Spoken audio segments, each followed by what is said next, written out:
The basics of agriculture are dirt, water, seed, and sun, but soon wireless broadband could be added to the list. A consortium of federal, state, private sector, and local interests are working to build out high-speed wireless broadband in one of the most productive agricultural regions in the world, California's San Joaquin Valley. Wireless can boost agricultural productivity, boom the area's economy, and help feed the world, according to consortium members. Recently, government technology met in Fresno with members to discuss the project. According to the USDA's Robert C., rural broadband has an historical precedent. It's actually a product of the New Deal, a legacy of the New Deal in the 1930s, rural electrification.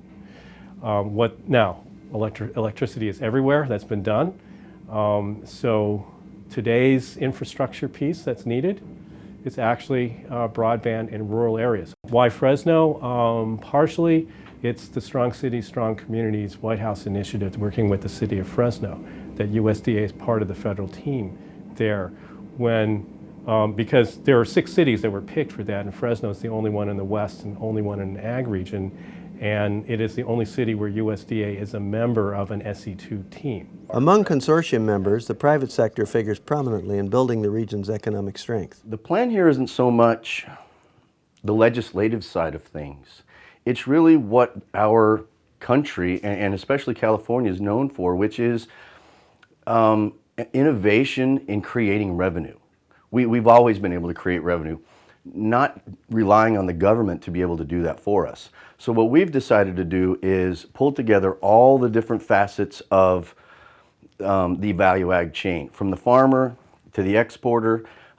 Government is also heavily included in there, but I don't believe that it starts with government. I believe it starts with us. A key figure in pushing the vision of wireless broadband in the San Joaquin Valley is Carolyn Hogg.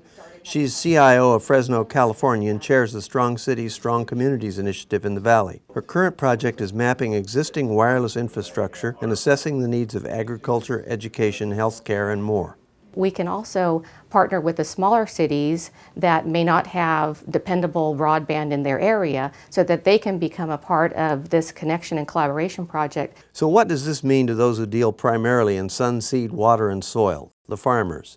Just how relevant is wireless technology to their operations? According to John Horn, who has farmed here since the 1970s, one benefit is high-accuracy GPS used for planting, cultivating, and harvesting.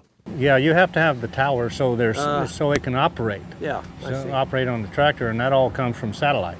Out here, not in the east, but we make furrows, generally speaking, because of irrigation. Yeah. Well, when you make a straight furrow, which GPS will do for you, then you usually, from a regular time like we used to do, well, you'll pick up from 5 to 6 rows that you lose to guesswork when the guy's turning and coming back. According to Horn, farming is changing. Most young farmers now have college degrees, and technology will be part of the future of agriculture.